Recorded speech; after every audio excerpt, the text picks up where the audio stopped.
noches a todas y a todos, y muchísimas gracias por haber venido hoy aquí a la presentación del nuevo libro de Jonás Fernández, Volver a las raíces. Es la presentación de la edición en castellano que Jonás ha publicado hace muy poco. Dentro de poco tendremos la edición en inglés, que también espero se presentará también aquí en Bruselas. Antes de empezar, solamente decirte, Jonás, que muchas gracias por contar con la agrupación del PSOE aquí en Bruselas para organizar este acto. Agradecerte también a Griselda, que será corresponsal de la SER aquí en Bruselas, por ser la conductora ahora de esta conversación que vamos a tener. Y también agradecer la magnífica compañía que tenemos hoy con nosotros, que tenemos la suerte de tener a Pilar Carcela, que es la secretaria de Estado de Cooperación Internacional del Ministerio de Exteriores, y también secretaria del PSOE Exterior, que también hay que decirlo, así que muchas felicidades por tu reelección como secretaria ejecutiva del PSOE Exterior. Antes de empezar, voy a dar un par de pinceladas sobre nuestros dos invitados de hoy, sobre Pilar y sobre Jonás. Primero con Pilar.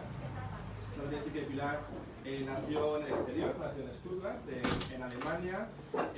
Es licenciada en Derecho por la Universidad de Santiago y funcionaria de la Junta de Galicia, del Cuerpo Superior de la Administración General. Y como he dicho, ahora mismo es secretaria de Estado y antes ha sido diputada del PSOE en las Cortes desde el 16, y ha presidido la Comisión de Igualdad en el Congreso y la Comisión de Seguimiento del Pacto de Estado en materia de violencia de género, dos temas fundamentales para nosotros. Y como he dicho, pues desde el 17 forma parte de la Ejecutiva. Ha sido también secretaria de organización del PSOE en Galicia y presidenta de su gestora también en el pasado. Y además es patrona de la Fundación Juan Luis. Hay que decirlo. Y...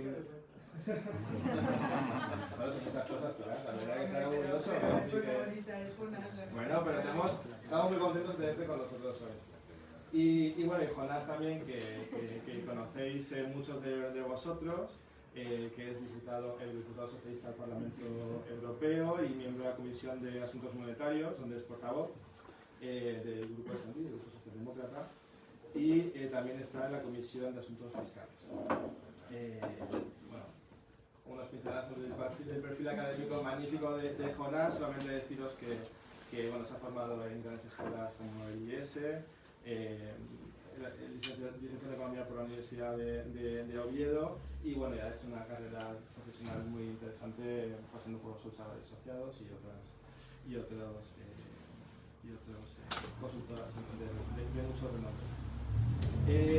Solamente quería, antes de empezar la conversación, recalcar la importancia que tiene la aportación de Jonás y de esta reflexión en el momento en el que estamos, en un momento muy crítico para la Unión. Estamos con todo el proceso de futuro de reflexión sobre el futuro de la Unión. Estamos en plena salida del COVID, bueno, estamos intentando salir del COVID, y la aceleración, digamos, de dinámicas que ya eran muy complejas antes del COVID, pues se están acentuando. Estamos viendo a nivel social, a nivel económico, estamos viendo cómo las cadenas de valor globales están viendo impactadas por la situación, y vemos la necesidad de resurgimiento, digamos, de pensar cómo nos posicionamos de nuevo dentro de este nuevo contexto, digamos, como europeos. Creo que es un momento fundamental, y también como socialdemócratas, ¿no? Cómo queremos redefinir o cómo queremos cómo instrumentalizamos mejor Europa para llegar a avanzar en nuestra agenda socialista. Y un tema, y bueno, hoy se hablará de eso, pero yo estoy muy de acuerdo con la tesis del libro, que os recomiendo que os leáis si no lo habéis leído todavía, y es el hecho que la ciudadanía solo puede recuperar su soberanía a través de Europa, que digamos es la forma de que la ciudadanía recupere, digamos, la posibilidad de actuar, la posibilidad de que digamos, de que podamos avanzar nuestra agenda socialdemócrata, una agenda de redistribución, una agenda de justicia, una agenda de igualdad. y que es fundamental que lo hagamos y la única forma de hacerlo es a través de Europa, ¿no? Entonces, en su libro hace una trayectoria histórica, digamos, hace un recorrido histórico del socialismo, y como en otros momentos nos hemos llegado a encontrarnos en debates muy parecidos a este, no con Europa, porque Europa no existía en ese momento, pero a través de la utilización del Estado liberal o de la revolución como instrumento para llegar al cambio. Y entonces, pues creo que es muy interesante, digamos, el recorrido que Jonás hace en su reflexión. Y no voy a entrar más en detalle, digamos, de las ideas que presenta, porque supongo que ahora darán varias pinceladas, pero bueno, solamente agradecerte, Jonás, una vez más tu aportación a este debate, que desde aquí nos interesa muchísimo, desde, digamos, como europeos, europeístas, aquí presentes en Bruselas, desde la agrupación de que eso es en el tema que estamos pues eso, debatiendo también digamos, muy en profundidad, y que llamo también a todos para que participéis en esta reflexión, en este debate, en esta nueva reconstrucción europea, y creo que es un poco el liderazgo fundamental. Bueno, Griselda. Presentado Griselda. Griselda. Me presento, soy Griselda Pastor, soy la corresponsal de la cadena en Bruselas. Muchos me conocéis, otros no he tenido ocasión de veros, ¿no? Pero llevo aquí más de 20 años siguiendo temas europeos y soy una de las personas que sistemáticamente va a llamar a Jonás Fernández para que le explique cosas. No solo a Jonás, pero sí muchas veces. Y bueno, estoy aquí encantada, he venido varias veces a esta librería, siempre ha sido para debates muy interesantes. El que propone Jonás con su libro me parece especialmente importante por lo que representáis como partido, por el momento en el que está Europa y por la necesidad de verdad de vertebrar una izquierda que sea capaz de aportar respuesta y de volver a dar una cierta esperanza en momentos bastante difíciles, ¿no? Mi función aquí es muy corta, es dar palabras e intentar ayudar a que el debate pueda ser interesante. O sea que yo os paso la palabra. No sé si antes de hablar, Jonás, quieres que la secretaria de Estado haga un poco de reflexión para, no sé, ¿qué os parece ahora que estáis en el gobierno la necesidad de volver a las raíces o algo así? Afortunadamente nunca las hemos perdido, por lo tanto no tenemos que volver a ningún sitio, pero bueno, muchas gracias, Griselda. Yo la verdad es que me siento un poco desubicada, lo digo también, porque a mí me invitaban a este acto y yo venía de oyente, ¿no? Digo, no tengo que hablar ni decir nada. No, tú no te preocupes, tú estás hablando, compartiendo acá. Bueno, ya hablaré con quien me dijo que no debía que hablar y estas cosas. Bueno, en todo caso, muchas gracias. Es un honor poder compartir este espacio y es un honor primero por compartirlo contigo. Me da la sensación que yo no he venido a hablar de mi libro, yo no tengo un libro, me encantará en todo caso escuchar a Jonás. Y sobre todo, doblemente digo que es un honor porque el poder compartir un rato con todas vosotros y todos vosotros, para mí, el estar aquí, el poder estar con los compañeros y las compañeras de la agrupación es un honor. Se lo debía porque hace mucho tiempo, de la última vez que estuve por aquí, ya les he amenazado que estaré más a menudo, pero creo que es una oportunidad fantástica para compartir tantas cosas que nos unen.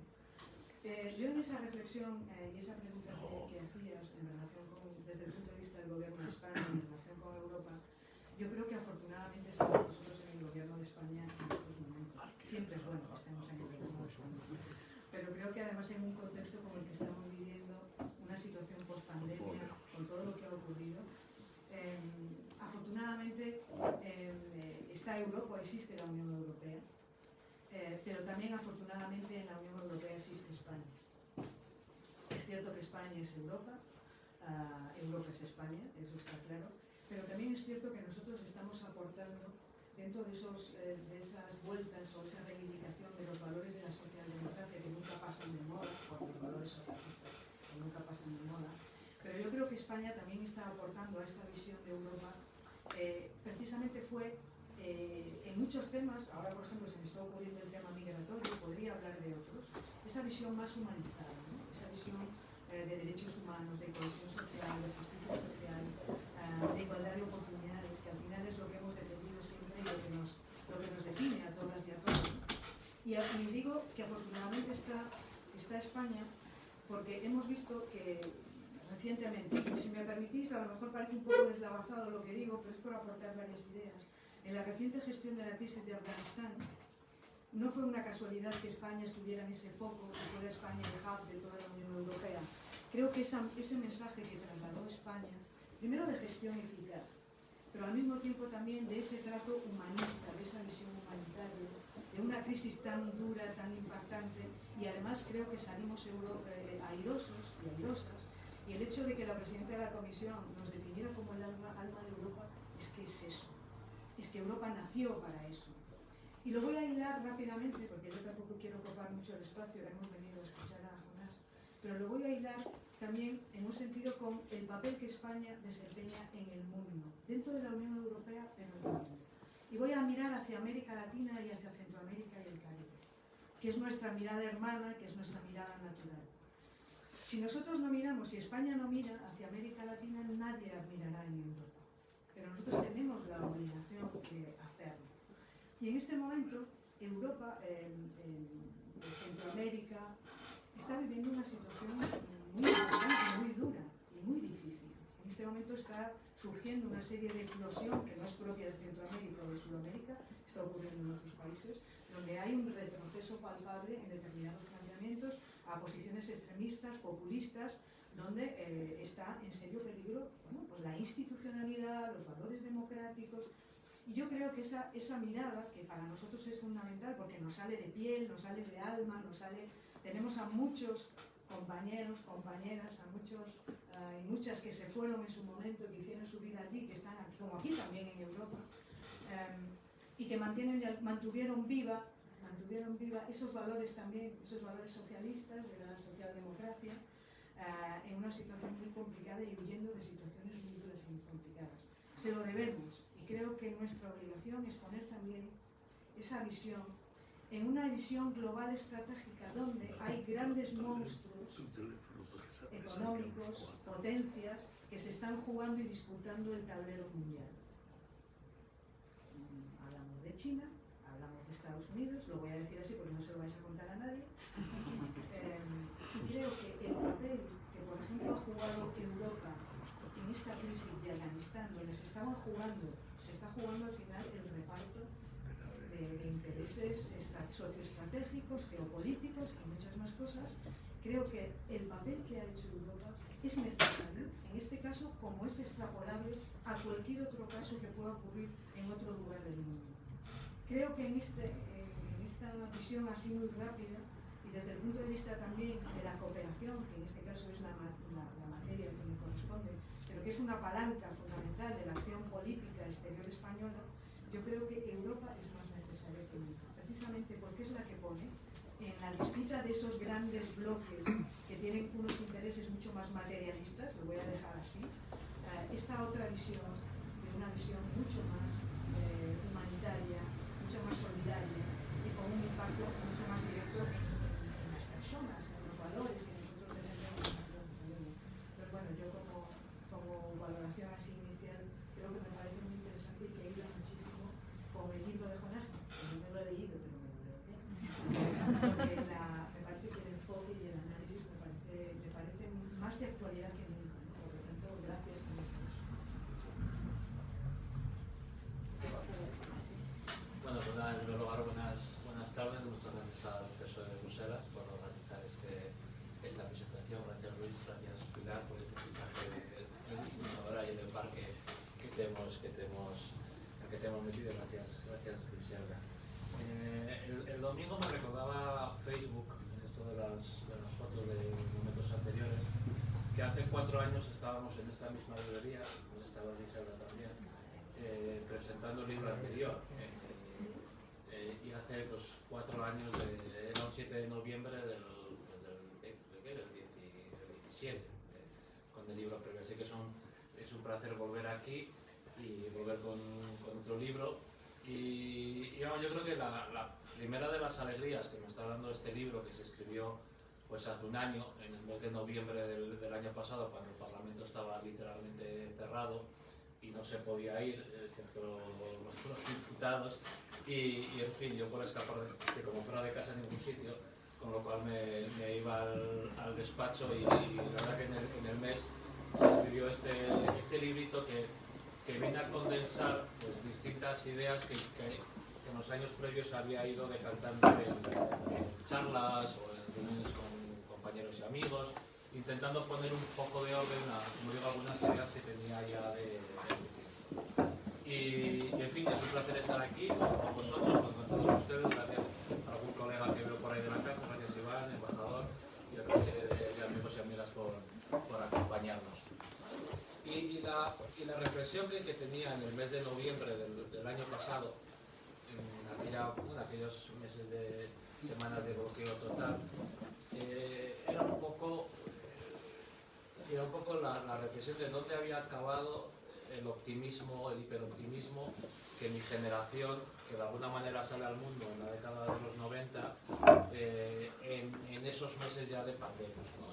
Porque claro, el impacto de la pandemia, que obviamente nadie podía prever, de alguna manera se une con una serie de eventos que hemos vivido en los últimos 20 años ya, donde los paradigmas, como digo, claramente hiperoptimistas del siglo de la década de los 90, en el que algunos nos hicimos mayores, pues quedaban ya totalmente desfasados, ¿no? En los 90, tras la caída del muro de Berlín, el acuerdo de paz de Oslo, el fin del apartheid, la salida de Pinochet en Chile, de alguna manera configuraba un marco en el que, aunque desde la izquierda combatíamos aquello del fin de la historia de Fukuyama, de alguna manera todos vivíamos en aquel fin de la historia, todos creíamos que la democracia se iba a expandir a lo largo del globo, todos creíamos, bueno todos, o muchos, o al menos yo creía, que la caída del muro de Berlín y la entrada de Europa y de Europa al este del muro, ¿no? y Rusia en el mercado global, pues iba a generar nuevas oportunidades de crecimiento, que aquella batalla que se había batido en la izquierda entre los socialdemócratas y el socialismo real, pues la habíamos ganado claramente, pero, en fin, y también creíamos, quiero decir, que el estado del bienestar, el modelo social europeo, pues de alguna manera se iba a ir expandiendo por el mundo, igual que se había ido expandiendo por Europa. Y en ese mundo donde incluso se hablaba del fin de los ciclos, en economía se hablaba directamente del fin de los ciclos económicos, del crecimiento perpetuo, de la expansión de la democracia, muchos crecimos creyendo, ¿no?, en ese horizonte optimista en el que, pues, estudiando mucho, en fin, el ascensor de la educación iba a funcionar, en fin, habría un espacio casi para todos nosotros a lo largo de nuestra vida, que sin duda en la sociedad había, porque había problemas muy severos de pobreza, pero incluso dentro de ese marco optimista, esa pobreza se percibía como apenas momentos temporales en la vida de los ciudadanos, que con suficientes respaldo y ayuda pública pues rápidamente se podrían reenganchar otra vez al crecimiento. Y esto coincidía también con esa expansión de la globalización que poco a poco fue reduciendo el margen de maniobra de los gobiernos nacionales, entre otras cosas también en política económica. Y lo que empezamos a vivir probablemente tras la caída de las Torres Gemelas y de ahí en adelante, poco a poco, más acentuado obviamente tras la crisis financiera de hace una década, es que en fin, ni la democracia liberal estaba aquí para quedarse de manera indefinida sin que tuviésemos que hacer nada relevante por defenderla. La pobreza crecía y no era un momento, un episodio temporal en la vida de los ciudadanos, sino que muchas veces era permanente, que no solamente la pobreza, sino que la desigualdad empezaba a crecer otra vez con fuerza, y quizá algo timoratos en el inicio, digo, desde la izquierda, en la medida en que bajo ese marco conceptual hiperoptimista, digo, de los 90, pues bueno, había cierta desigualdad que podía ser tolerable, porque había personas que se podían enganchar mejor a la globalización y esa globalización generaba una desigualdad, pero bueno, la cuestión es que la desigualdad no era solo eso, o era eso, pero con un impacto realmente desmedido, y en fin, la incertidumbre y el miedo a lo que nos estaba pasando, ¿no?, como digo, esencialmente a partir de la crisis financiera de hace una década, ponía también en cuestión la propia democracia, con el crecimiento de los populismos, de los nacionalismos, yo creo que reflejando una evidencia, ¿no?, que era la ausencia de certidumbre sobre el futuro de nuestras propias vidas, la ausencia de seguridad, el crecimiento de la angustia, del miedo ante el futuro, que ha estado, ¿no?, en la base del crecimiento de los populismos y de la tensión de nuestras democracias, ¿no?, unido también a la presencia creciente de China, que, como digo, dentro de nuestra visión de hace 20 años, pues que creíamos que iría evolucionando hacia algún sitio, y después de 20 años, pues no sé hacia dónde evoluciona, pero no hacia una democracia real, ¿no? Y como digo, en este marco de un cierto pesimismo que confrontaba con mi optimismo de hace 20 años, uno piensa que qué podemos hacer para revertir esto, ¿no? ¿Qué podemos hacer para volver a tener, en primer lugar, certidumbre sobre el futuro? Porque, en fin, los problemas económicos son muy severos y es a lo que me ocupo yo, pero los problemas sobre la estabilidad de la democracia son todavía más relevantes que los debates económicos que podamos tener.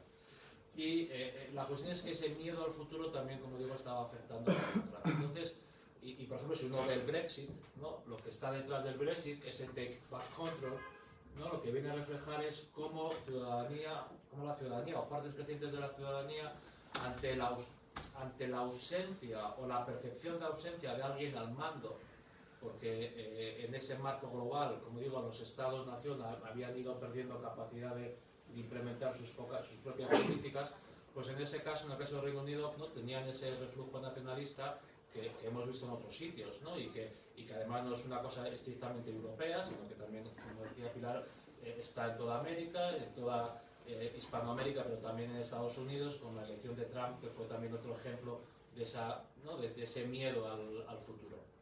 Y en ese debate, pues uno, y es lo que intento contar en el libro al principio, y hago aquí un paréntesis, el libro está pensado fundamentalmente para personas interesadas en temas europeos, pero tampoco expertos, con lo cual todos vosotros, todos ustedes que sois expertos en temas europeos, pues quizá lo veáis contado de una manera bastante sencilla. Ese es el objetivo, aunque siendo sencillo probablemente encontraréis un hilo argumental que pueda aunar algunas ideas que todos tenemos, ¿no? Pero bueno, no es un libro para técnicos ni para en fin, los que estamos en la burbuja de Bruselas, esa no es la intención.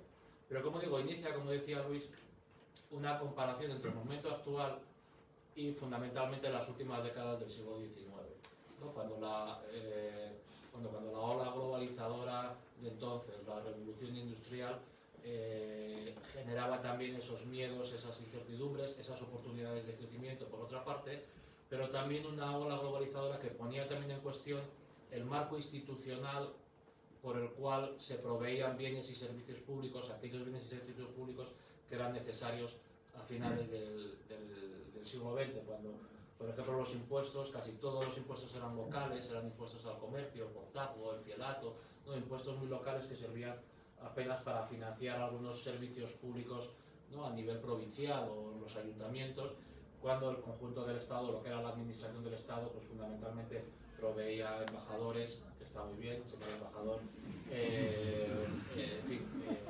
militares o cuerpos de seguridad, ¿no?, de seguridad interior, podríamos decir. Y en aquel momento que, salvando todas las distancias, tiene alguna semejanza con los momentos actuales, la izquierda, o lo que empezaba a ser la izquierda, se planteaba qué podía hacer para dar certidumbre a los ciudadanos, qué podía hacer para transformar el sistema impositivo. Por ejemplo, necesitábamos impuestos nacionales porque los mercados ya eran nacionales y no locales, como a principios del siglo XIX. Necesitábamos algún tipo de seguro de desempleo, porque en el mundo industrial pues había desempleo, algo que no ocurría en el mundo agrario. Necesitábamos una educación formal, porque la educación informal del mundo preindustrial tampoco preparaba a las personas para trabajar en los nuevos sectores de actividad, y necesitábamos sistemas de pensión, es decir, sistemas de aseguramiento público que incrementaran la seguridad y la estabilidad y la certidumbre de los ciudadanos. Y en aquel momento hubo un debate en la izquierda sobre qué hacer con la institución que había en aquel momento. O sea, en qué medida los estados liberales de finales del siglo XIX eran la estructura o eran el cascarón sobre el cual poder construir todas esas políticas de certidumbre, podríamos decir, de aseguramiento. Y hubo quienes pensaron que únicamente la vía revolucionaria era una opción, había quienes creían que participar en la democracia burguesa allí donde había democracia, en aquellos países europeos que había democracia, pues era una opción pero muy limitada, porque obviamente apenas había espacio en los parlamentos para los partidos socialdemócratas. Hubo quien soñaba con la vuelta, ¿no?, a comunidades autogestionadas, ¿no? Es decir, había distintos proyectos. Y lo que demuestra el siglo XX es que la apuesta socialdemócrata por, en primer lugar, entrar en las instituciones, asumir ese marco institucional democrático donde lo había, para, a través de la vía parlamentaria, ir obteniendo mejoras, ir obteniendo, ¿no?, sistemas adicionales de aseguramiento y sistemas impositivos que permitieran una redistribución de la renta, pues fue un éxito, ¿no? Y si siguiera con nosotros alguno de los, ¿no?, socialistas pioneros de finales del siglo XIX y viera lo que se hizo en Europa en la década de los 50, en la década de los 60, que seguramente alguno había con vida en aquellos momentos, pues realmente el salto es impresionante, ¿no? Pensar en un Estado que apenas recauda impuestos a estados con el 40, el 50% del PIB recaudado en impuestos, con un impuesto sobre la renta, el salto es, no tiene parangón, ¿no? Y utilizo este ejemplo histórico para ponernos en el presente y ver cómo podemos resolver, ¿no?, esos problemas de incertidumbre o de falta de sistemas de aseguramiento eficientes, podríamos decir, que no limiten la capacidad del crecimiento, es decir, que no limiten la capacidad de aprovechar la globalización para generar bienestar, pero que recuperen, ¿no?, la capacidad de redistribuir renta y de proveer seguros públicos tan fuertes y tan sólidos como los hubo en el pasado. Porque la lucha contra la pobreza hemos visto que no es suficiente, proveer a los ciudadanos de mayores de skills, ¿no?, para desarrollar sus vidas tampoco es suficiente, porque lo que las otras crisis, pero la pandemia sí nos ha evidenciado, es que quizá esto no nos gusta reconocerlo, y probablemente a ninguno de nosotros, que los que estamos aquí en general pues somos profesionales, que muchos en instituciones o en otros sitios, pero reconocer que la suerte es esencial en la vida de las personas, o la suerte o la no suerte. Yo tenía un jefe que me decía siempre, Juan, en la vida hay que trabajar mucho y además tener suerte. Y si tienes que elegir, elige suerte. Y era, en fin, una tontería, una buntón que decía a menudo, que cuando me lo decía, pues la verdad que nunca llegué a entenderlo, pero con el COVID lo entendí claramente. Entonces, por mucho que nos esforcemos, por mucho que trabajemos, por mucho que invirtamos en nuestro futuro, y eso hay que hacerlo, obviamente, pero realmente, la suerte o la ausencia de suerte es dramática en el desarrollo de las personas. Y como la suerte o la no suerte es tan relevante, no nos sirve con combatir la pobreza o dar skills a los ciudadanos para desarrollar sus vidas. Necesitamos robustecer los sistemas de redistribución de la renta. Quizá en los 90, como digo, pues yo era más optimista y creía que podía vivir con una redistribución quizá menos severa o menos restrictiva, podríamos decir, o con menores costes de eficiencia, ¿no?, que nos gusta decir a los economistas, o menores excesos de gravamen, o todas estas cosas que nos inventamos, sino que realmente hay que ser conscientes de que necesitamos fortalecer esos sistemas de redistribución. Y cuando uno mira cómo podemos hacerlo, pues lo hago con los mismos ojos que lo hacíamos a finales del siglo XIX, ¿no? ¿Cuál es la institución, cuál es el marco institucional adecuado para negociar buenos acuerdos comerciales que permitan no solamente mantener y proteger nuestros sistemas de protección ambiental, sanitaria o de derechos laborales? ¿Qué institución puede regular, y aquí hablo a mis amigos de banca que andan por aquí, ¿no?, las grandes instituciones financieras o telecomunicaciones o energéticas, ¿no?, que son grandes operadores globales ante los cuales, pues ante una regulación nacional que les pueda incentivar o desincentivar a hacer algo, puedan decidir fácilmente pues cambiar sus planes de inversión e invertir en otras jurisdicciones? ¿Cómo podemos hacer que los grandes patrimonios o los grandes evasores de impuestos paguen realmente lo que debe, y recuperar también la progresividad de los sistemas fiscales que se han ido neutralizando con el tiempo y además haciéndolos también más injustos. Pues obviamente, quizá por deformación profesional también, ¿no? Y trabajando en el Parlamento Europeo cada día, pues es la Unión, ¿no? La Unión tiene la fuerza, la fortaleza para poder hacer cosas que hace 20 o 30 años podíamos hacer casi de manera exclusiva a nivel nacional. Y esa unión, que es la cooperación entre los Estados miembros y la actuación de las propias instituciones comunitarias, tienen que abordar esta agenda, ¿no? Y ¿cuánto optimistas podemos ser? Pues hombre, hemos perdido muchas batallas en estos años, ¿no? Para que Europa hiciera otras cosas. Pero es verdad que los últimos 18 meses han sido en fin, prodigiosos, ¿no? Es decir, desde la emisión de deuda, al SURE, a la inversión en vacunas y la compra centralizada. Es decir, hay cosas en las que seguimos sin tener respuesta, y los temas migratorios es uno de ellos, pero hay otros en los que sí hemos acertado, ¿no? Y esto abre un debate que también es necesario, quizás no tanto para vosotros, pero sí para mi audiencia cuando hablo en España, y es que muchas veces el debate sobre la Unión Europea es un debate en el cual, cuando la Unión toma decisiones que nos gustan, nos hacemos europeístas, ¿no? O somos europeístas. Cuando la Unión toma decisiones que no nos gustan, nos preguntamos si merece la pena estar aquí o no merece la pena, y los últimos 10 años, y sobre todo mis primeros años en el Parlamento Europeo, del 14 al 19, era permanente la pregunta de ¿merece la pena estar aquí? ¿No merece? ¿No? ¿Qué es esta unión que nos obliga a reducir los déficits públicos, la austeridad y tal?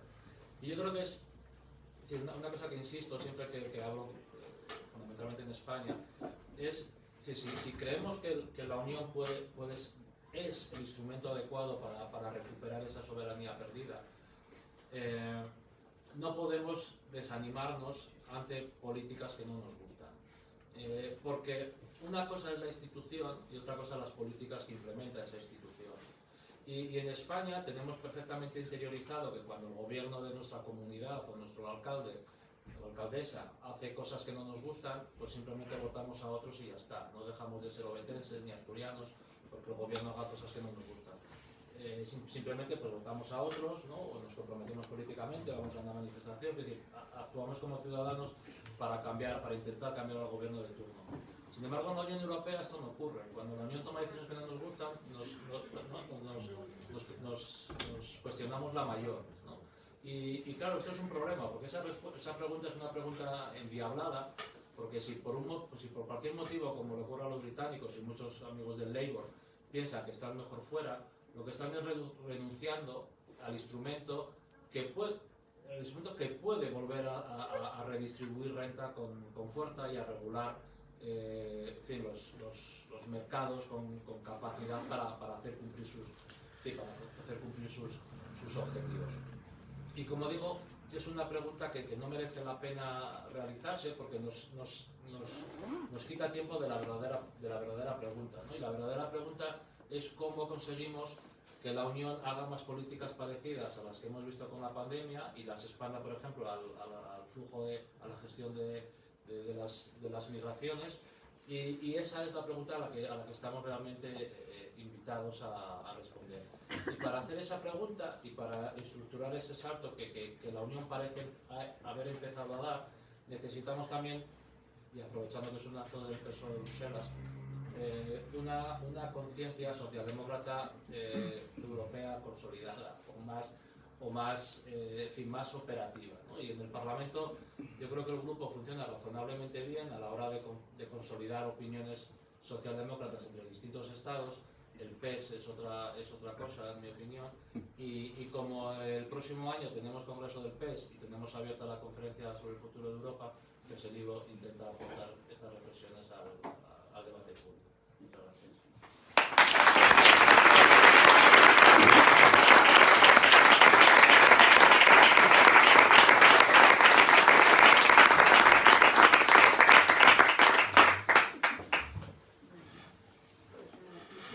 ¿Tenéis preguntas ya directamente para formular? Y hacemos una primera ronda, si os parece. Ahí, sí. No creo. Muy poca gente. Mi nombre es Martín Martínez, soy el letrado del Tribunal de Justicia y compañero aquí de Bruselas también. La pregunta que le quería hacer a Jonás es la siguiente. Enhorabuena, por cierto, por la interesantísima presentación. He leído en la prensa hace pocos días que en Alemania, en los partidos alemanes, están hablando de hacer permanente la emisión conjunta de deuda a nivel de la Unión Europea. Quería preguntarle primero si él tiene también... Quería preguntarte a ti, Jonás, si tienes información que podría confirmar estas noticias, estos rumores. Y la segunda pregunta que te quería hacer era, también he leído que en realidad de lo que hablan es de hacer permanente el mecanismo de emisión de deuda, pero de ligarlo en cuanto a la utilización de los fondos al PIB y que no tenga, por tanto, un componente redistributivo como el que ahora mismo tiene la fórmula actual. Entonces, también quería preguntarte si te parece que, al fin y al cabo, en esa fórmula, si se llevase a la práctica, sería realmente útil o no sería realmente tan ventajoso en este país. Sí, sí. Bueno, en primer lugar, quería recordaros que es importante que compréis el libro. No hace falta que lo leáis, pero hay que apoyar a las pequeñas editoriales que aún siguen editando libros. Con el anterior, del que hablaba antes, se lo regalé a mi prima y meses después tuvo un bebé. Y bueno, fui a Oviedo a verla y tal.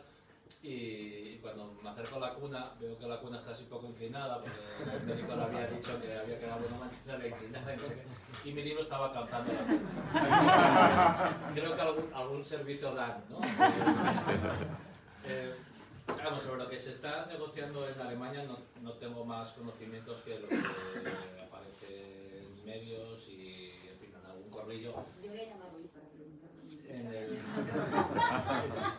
En el Parlamento empieza a haber corrillos ya, ¿no? Volviendo del COVID, pero todavía no somos corrillos que eran, ¿no?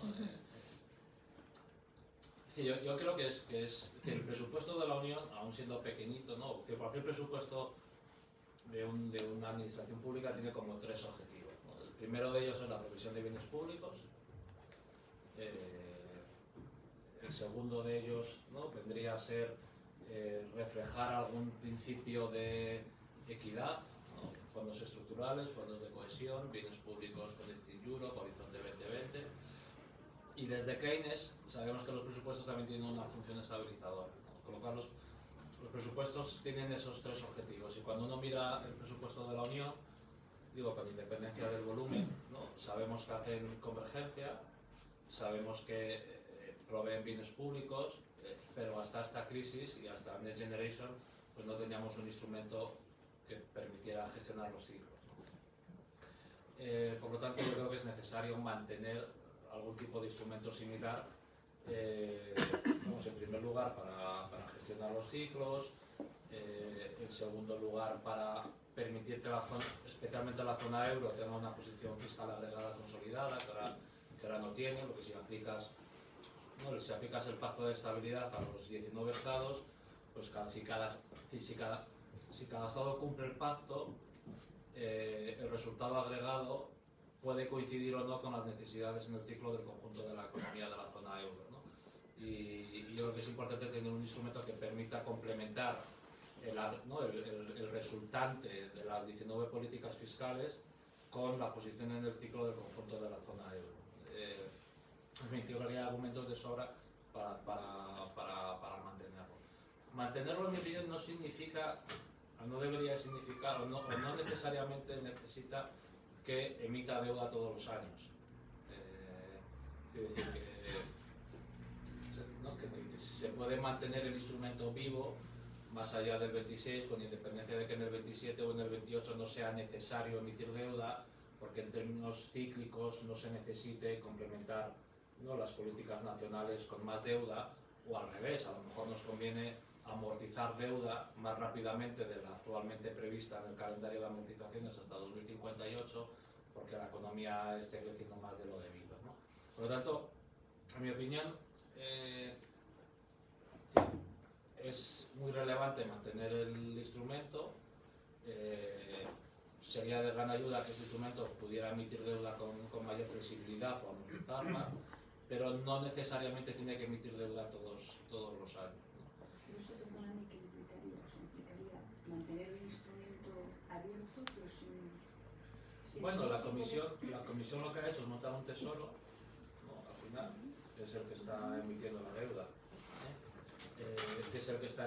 deuda.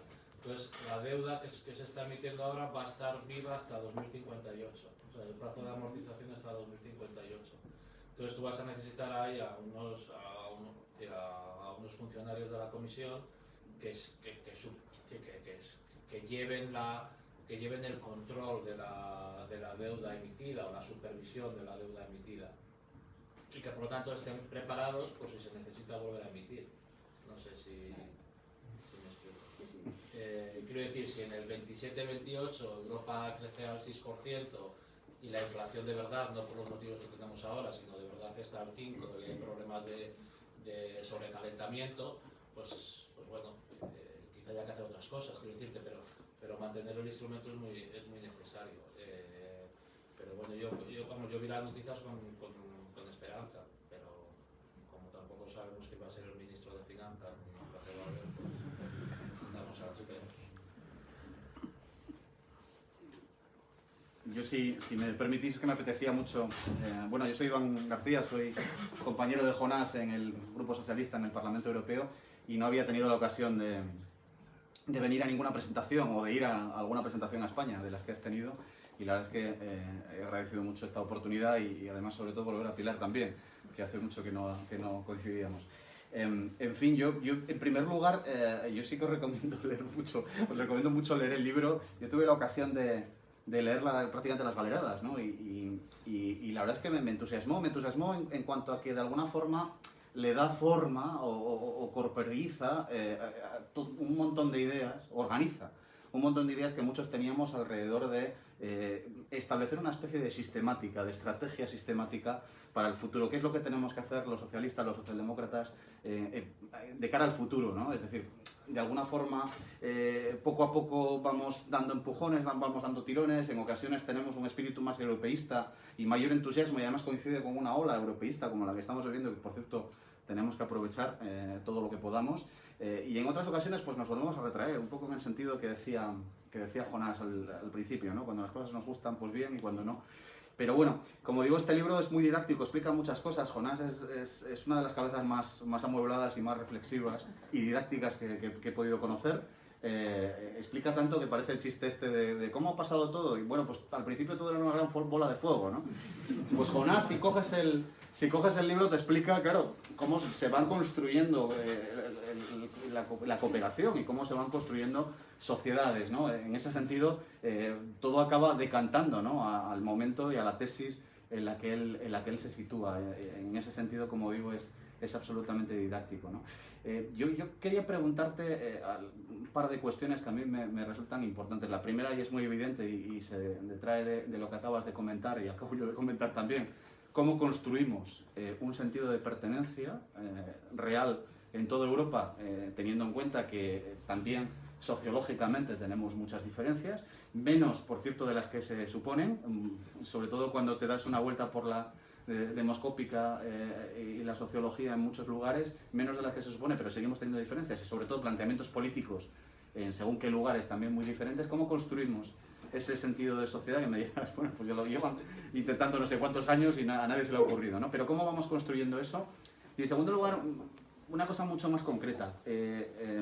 Yo estoy trabajando, como sabes tú, y estoy trabajando en el tema de la inteligencia artificial. Esta semana pasada incluso tuvimos la ocasión, una delegación europea, de ir a Estados Unidos y reunirnos con varios miembros del gobierno y del Congreso.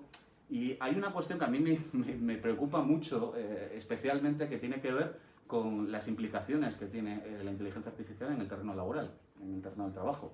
Por una cuestión fundamental, o son dos. Una, desde luego, es este capitalismo del control, pero esa es una muy concreta, y yo creo que es la que mejor se puede combatir, y la segunda, por supuesto, es el efecto que va a tener de sustitución de trabajos de manera masiva. Yo, cuando veía lo que estaba ocurriendo en el Reino Unido con los camioneros, estaba pensando automáticamente, bueno, dentro de 10 años tendremos otro debate mucho más difícil, que será cómo se van sustituyendo todas esas flotas por vehículos autónomos.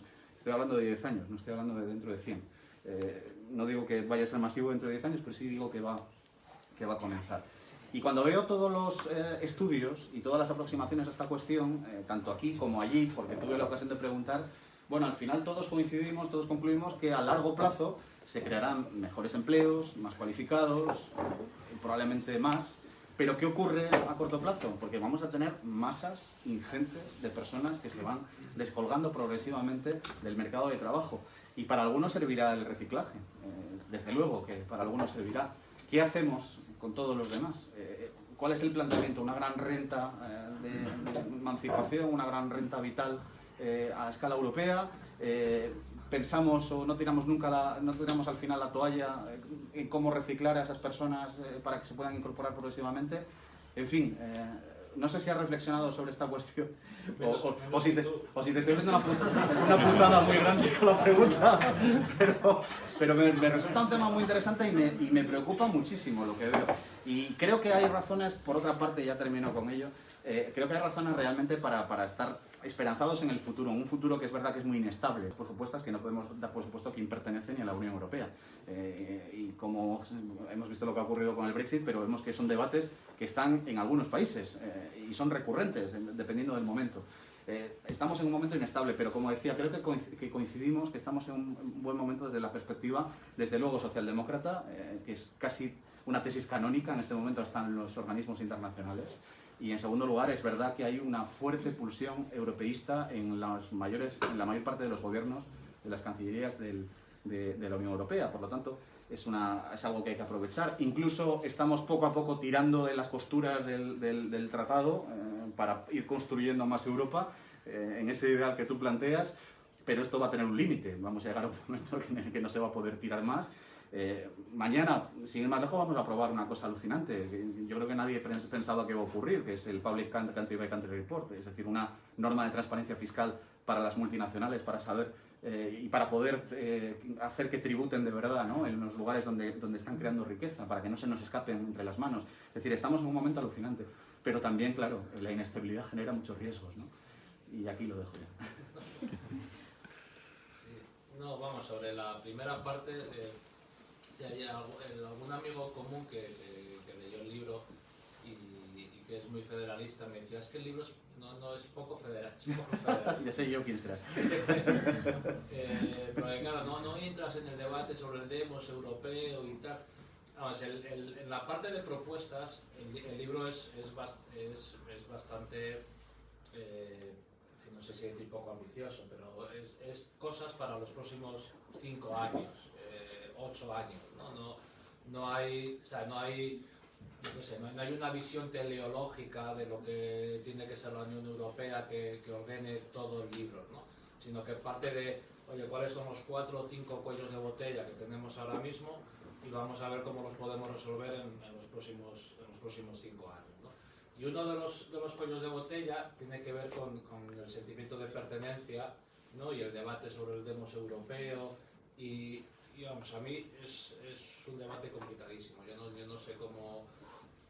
¿Sabes? Que también pienso que la identificación entre las naciones y los estados, ¿no?, que empieza también a finales del siglo XIX, que genera la ruptura del Imperio Austrohúngaro o las declaraciones de independencia de todas las repúblicas bálticas o de las... repúblicas que formaban parte del Imperio Otomano, de Bulgaria. Estos países se independizan a principios del siglo XX, tampoco mucho más atrás, ¿no? Entonces, toda esa ola de identificar nación y Estado y por lo tanto el demos nacional, y entonces si para ir a esa Europa necesitas un demos europeo, a mí me resulta muy difícil, de abordar, al ser diputado también estás metido estando siendo gobierno, yo creo que está todavía peor, pero estás metido en los problemas del día a día, ¿no? Estás ahí como sacando el siguiente reglamento y tal, pues yo creo que es un debate para otras personas, yo no sé tratarlo. Porque además también creo que no sé hasta qué punto es absolutamente necesario, ¿no?, al final, obviamente tener una bandera, un himno, todas esas cosas ayudan, pero bueno, ¿sabes? ¿Por qué no vamos a sea, ¿por qué no va a tener futuro una estructura institucional con distintas naciones por debajo? Quiero decirte, al final la estructura institucional es simplemente un instrumento, ¿no? Y como digo, la identificación está entre instrumentos y nación, o sea, creo que deberíamos superarla, en mi opinión, ¿no? Sobre la segunda parte no tengo nada, o sea, eres tú experto de inteligencia artificial, ¿no? O sea, yo, ¿sabes? Como economista, pero al final los economistas somos también súper optimistas casi siempre. La respuesta fácil es a medio plazo, ¿no? El trabajo que se va a sustituir pues, ¿no? Se sustituirá por otro. Es cierto que si uno mira en la historia, pues todos los progresos técnicos han generado problemas de ajuste temporal y crecimiento del empleo a medio plazo, y no hay ninguna razón por la cual tengamos que pensar que el shock actual es distinto a otros, ¿no? Pero es verdad que probablemente, aunque el shock, aunque a medio plazo el escenario sea el mismo, no sé hasta qué punto los costes de transición ahora van a ser más relevantes que en otros momentos, ¿no? Y por lo tanto haya que optar otras medidas. Yo, sobre las rentas básicas, soy bastante escéptico, digo, con las rentas universales. O sea, no me gusta mucho la idea. Primero porque, como los viejos socialistas, sigo creyendo en el trabajo como elemento de emancipación, ¿no? Y por lo tanto pensar en vivir sin trabajo, es decir, aunque a veces sea difícil proveer trabajo para todos, ¿no? Pero uno sigue pensando en el trabajo como instrumento de emancipación. Y después creo que también no tiene nada de progresivo, ¿no? Por otra parte, porque vamos a dar una renta a todo el mundo con independencia de su patrimonio, pues no sé, en fin, no. También es verdad que si uno intenta mejorar los elementos de intervención para ayudar a quien más lo necesita, pues eso también tiene un coste administrativo, y a lo mejor es más fácil dar un dinero a todo el mundo y quitarse los problemas de gestión, pero bueno, no sé. Tampoco tengo una posición muy formada y cerrada, pero sigo creyendo que el trabajo es... Porque además es paradójico cuando hablamos de trabajo y hacemos la introspección de un partido de más de 142 años de historia que nació precisamente de la lucha obrera y de la dignificación a través del trabajo. En estos momentos hablar de la inteligencia artificial, que es una realidad que está ahí, que es palpable, sin embargo, cuando por otro lado estamos reivindicando la no precarización del trabajo, las condiciones laborales óptimas, el no a la brecha salarial y tantas cosas que parece que deberían estar ya consolidadas, pero tenemos que seguir reivindicando permanentemente, y de repente dices, tenemos que hacer una reforma de la formación profesional porque nos damos cuenta que realmente la demanda que en este momento hay en el mercado laboral no está cubierta porque hay mucha titulación pero poca tecnificación. Y resulta que de repente irrumpe una idea tan potente como la inteligencia artificial, que lo que viene a sustituir precisamente es la mano de obra tecnificada en la mayor parte de los casos. Claro, tienes que tener la visión holística del conjunto, ¿no? Y al esquema tradicional del derecho laboral, que siempre ha sido intuitivo al nuestro ordenamiento jurídico, de la parte más débil, que es el trabajador o la trabajadora, claro, te plantea también unos dilemas y unos análisis que no son menores, ¿no? Está claro que el progreso va y eso es imparable. La cuestión es cómo encajamos todo eso. No me extraña que diga que no tengo una respuesta. Yo, que soy una apasionada del mundo laboral, tampoco la tengo. Pero sí me preocupa la debilitación de los derechos, de las conquistas de los trabajadores y las trabajadoras. Esa parte sí que me preocupa. No tanto el tema del control, que seguramente que a eso conseguiremos algún tipo de medida, pero sí la otra parte, porque aún no hemos conseguido lo que llevamos reivindicando durante más de 100 años y que no hemos conseguido aún plasmar, ¿no? Entonces, cómo acompasar esas dos realidades absolutamente distintas, pero que también van a suponer un choque frontal entre una y otra, yo creo que esa va a ser una también de las para los grandes pensadores, a ver cómo se resuelve. Bueno, fíjate, hoy me hablaban de un país europeo en el que se estaba aplicando ya en algunos puestos de trabajo un sistema de control que medía las emociones frente a la pantalla, los gestos. De suerte que llegaban a conclusiones sobre el estado de ánimo del trabajador, la capacidad de trabajo de ese día, en fin, hay retos, claro. Pero bueno, yo por terminar digo, si os vale, le pregunté esto en Estados Unidos el otro día y me dijeron, bueno, pues estamos reflexionando sobre ello, si tenéis alguna idea nos encantará escucharos. Así que estamos todos igual. La propuesta Aubry, la francesa, la reducción forzosa más, ¿por qué no ha sido una bandera para el socialismo que quiere ser? O sea, ¿por qué no funciona? Yo creo que es un debate que aún no está maduro.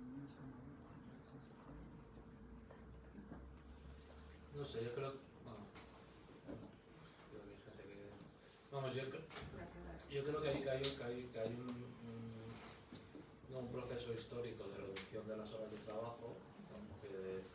que va acompañado también con momentos de crecimiento de la productividad muy elevada y que de alguna manera, yo creo que había, o sea, no sé cómo decirlo, pero había una cierta preferencia de los trabajadores, obviamente por reducir las horas de trabajo, no trabajar 7 días a la semana, 24 horas, en un momento de crecimiento de la productividad que permitía mantener ciertos salarios con los que vivir, ¿no?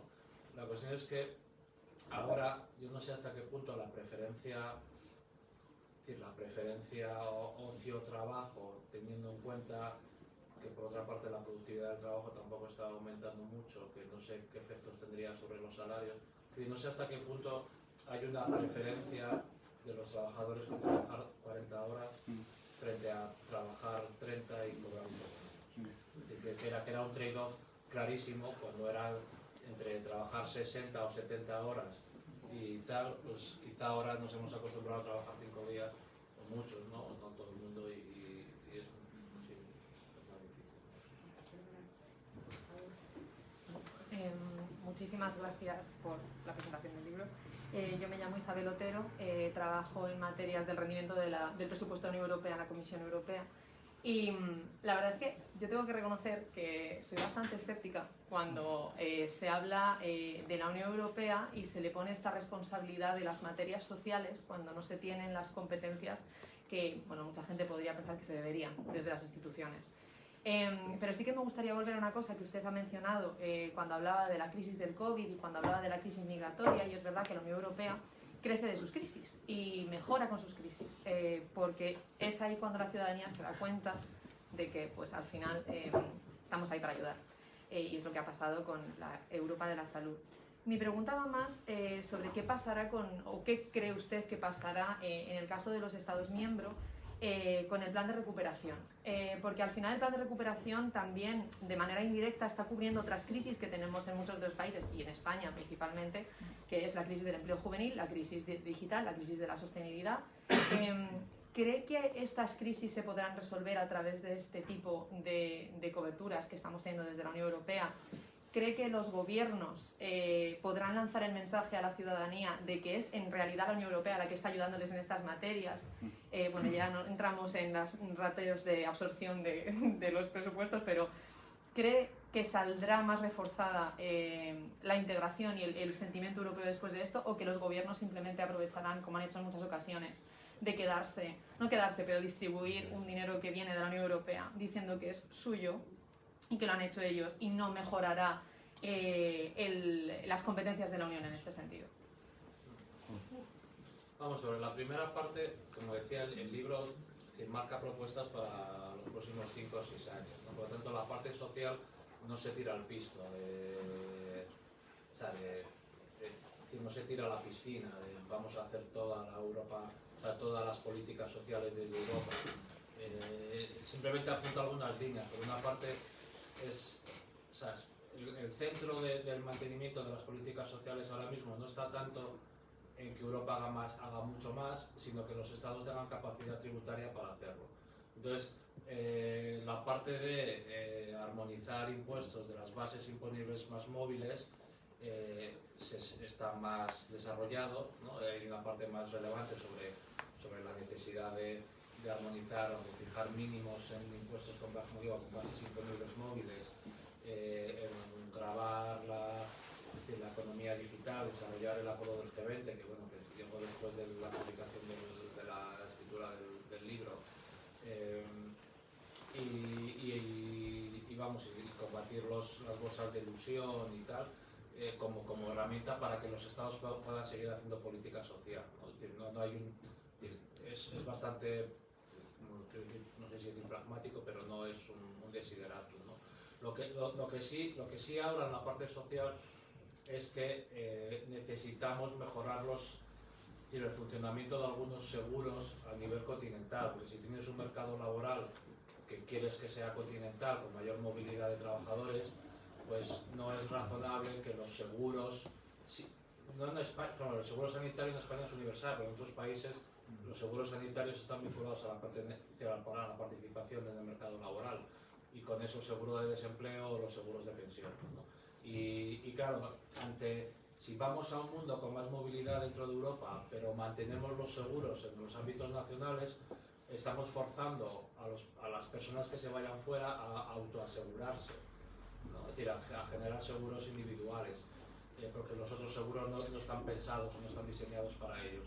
Y claro, si vamos a más autoaseguro y menos aseguramiento colectivo, pues realmente estamos perdiendo la esencia de Europa frente a Estados Unidos, donde la gente se autoasegura, ¿no?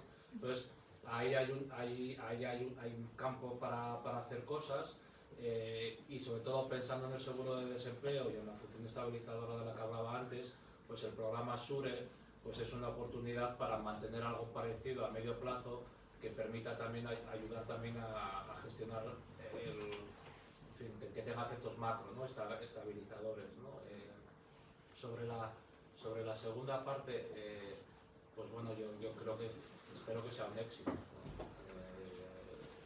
Pilar nos puede hablar de cómo el gobierno lo está implementando en España.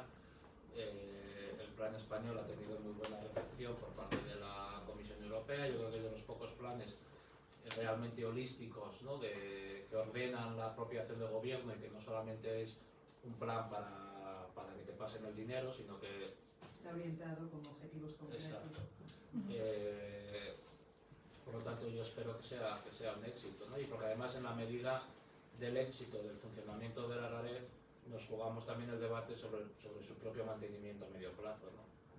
Pero tampoco puedo... O sea, hay países que lo están haciendo mejor y otros que lo están haciendo un poco menos bien, ¿no? Te preguntaba un poco si crees que los estados se van a apropiar el éxito o van a aceptar que es un tema europeo. ¿Era eso? Sí, un poco? sí. Hombre, bueno, yo creo que todo el mundo intenta arrimar las para su, ¿no? Las para su sardina,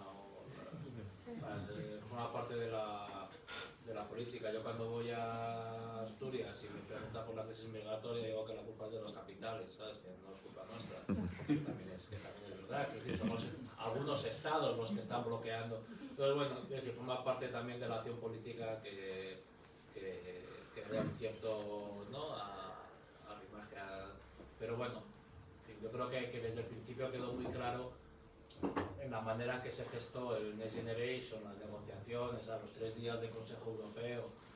O sea, yo creo que ha quedado claro que es un instrumento de todos, ¿no? Donde los estados han sido clave en su configuración, pero que es un instrumento de todos. Vale, vale. Perdón, que aquí había una mano levantada, aquí había otra que viene después. ¿Hay alguien más? Vale, pues estamos bien de tiempo. Gracias. Hola, Adelante, perdón. Jonás, muchas gracias por la presentación. Yo soy Antonio Garre. Mi experiencia siempre ha estado vinculada a los mercados de capitales, abriéndole la puerta a los emisores a que vayan a los mercados de capitales en una agencia de rating, ahora en el mecanismo de resolución bancaria. Y abrazo contigo el optimismo de lo que supone el hito de emitir deuda, pero creo que se nos olvida y pones al servicio de la racionalidad política ese emitir deuda, ¿no? Se nos olvida que emitir deuda implica una racionalidad económica y una disciplina del mercado.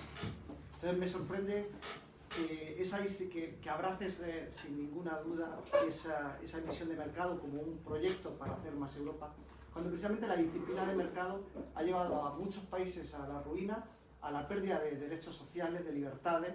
¿Por qué la disciplina de mercado? Porque la relación entre deudor y acreedor era mucho más fuerte que cualquier proyecto político nacional. Entonces, yo tengo miedo de que esa disciplina de mercado que va a exigir a la Unión Europea ese endeudamiento no pueda ser también el germen o bien de un proceso acelerador de más Europa o bien de un proceso destructor de Europa, como ha podido pasar en muchos estados, ¿vale? Que han estado a punto de la quiebra y han tenido que ser en muchas ocasiones rescatados. A la misma vez, abrazas la emisión de deuda y pones en valor continuamente los déficits fiscales, los problemas fiscales, la falta, el raquítico presupuesto. Es incompatible, Jonás. No podemos apelar a los mercados y no tener capacidad fiscal. No podemos endeudarnos y no tener solvencia propia. Entonces, a mí me hace pensar mucho que 30 años de políticas estructurales en Europa no han convencido para ser más europeos. ¿Crees que todos juntos, endeudándonos, nos vamos a hacer más europeos? Hombre, yo creo que no hay nada que una más a un matrimonio que una hipoteca. Lo había pensado pero también se va a lo contrario. Es el trigger también para lo contrario. Sí. No, yo creo que tienes parte de razón cuando dices que la disciplina de mercado ha generado, ¿no?, problemas de todos los problemas de ajustes, ¿no?, de la última crisis, que es replicable en otros momentos y en otros países, pero yo diría que en la totalidad de ellos, o en casi la totalidad de ellos, esa disciplina infinita que ha generado, ¿no?, acciones drásticas de políticas sociales o de déficit públicos, han ocurrido cuando los estados se endeudaban en una moneda que no emitían.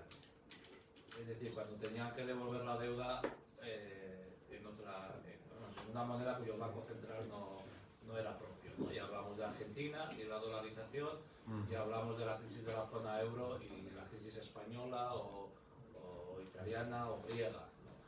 En la medida en que la deuda que se está emitiendo ahora es comunitaria y tenemos un banco central que la sostenga, el riesgo, es decir, hay mayor margen de maniobra al gestionarlo, porque tienes la vía inflacionaria también, entre otras, de tal manera que la capacidad de presión de los mercados es muy distinta. De hecho, cuando empezó esta crisis en febrero o marzo del 20 ya, obviamente estábamos todos muy preocupados y con cierta ansiedad, ¿no?, por tener la enfermedad o no tenerla y todas estas cosas. Pero claro, además de la propia crisis sanitaria, algunos, y vosotros también, los que nos dedicamos a esto, ¿no?, estábamos realmente preocupados porque claro, el volumen de deuda que se nos venía siendo, me contestó muy como un comisario, pues toma nota de su madre. Correcto. Pues era muy personal, por favor, Mauri.